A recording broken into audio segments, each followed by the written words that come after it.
what are some of the things that you've seen in general, Suhas, when it comes to automation as a solution for quality control? So, what are some of the I would say high-level do's and don'ts when someone is thinking about automation in the context of Yeah.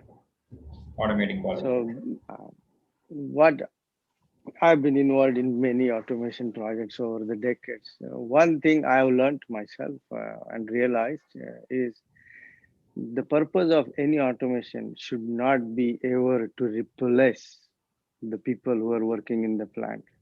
That's very inhuman in general, right? In any economy. But given today's context, what COVID-19 has done to the world and especially manufacturing, most impacted outside the four sectors, right? Life sciences, food, logistics, and pharma, right? Everything else is severely impacted, and we don't know when it's going to be normal, right? So it's even more important, I would say, imperative that leaders think about the human factor when they are automating. So the technology, whatever technology you're trying to deploy, it should augment and facilitate better work from your team. And if your staff, which has been with you for years, they can certainly do a lot more value added job if you take inspection out, right? So there is no need to replace. So that's one of the most important things I would say.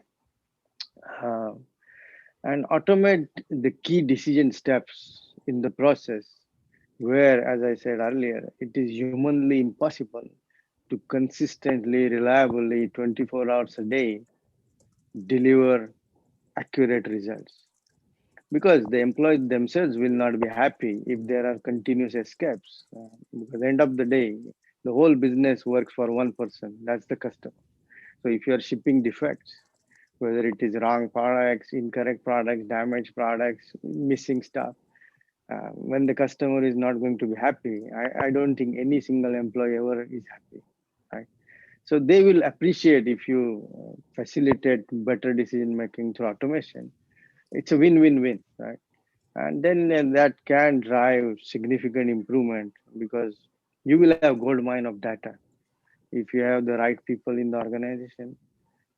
That's the beauty of automation. If you do it right, deploy it at the right places, um, and involve. So, what are some of the do's?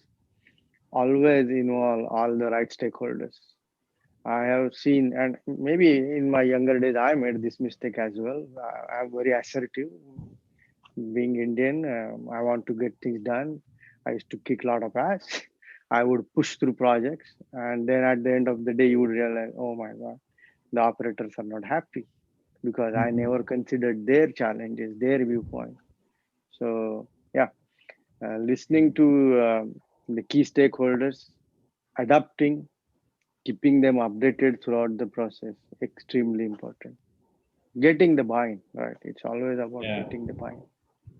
True, very true. That's a great answer. Yeah. So, we find that as well when we implement projects that, we take one perspective and then when we go to implement, it's, if we've not considered the actual users, the operators, and we run into a lot of issues. And it's So yeah, one of so it's very exciting. Like in design, the designers, whether it is hardware or software, they see some new chip or new technology, AI, DL, ML, and they say, okay, let me do something, right?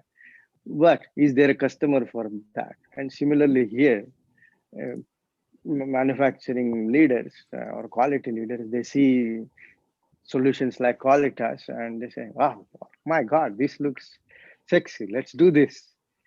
But they don't ensure that there is a fit, right? There has to be a fit. You do need to do the homework.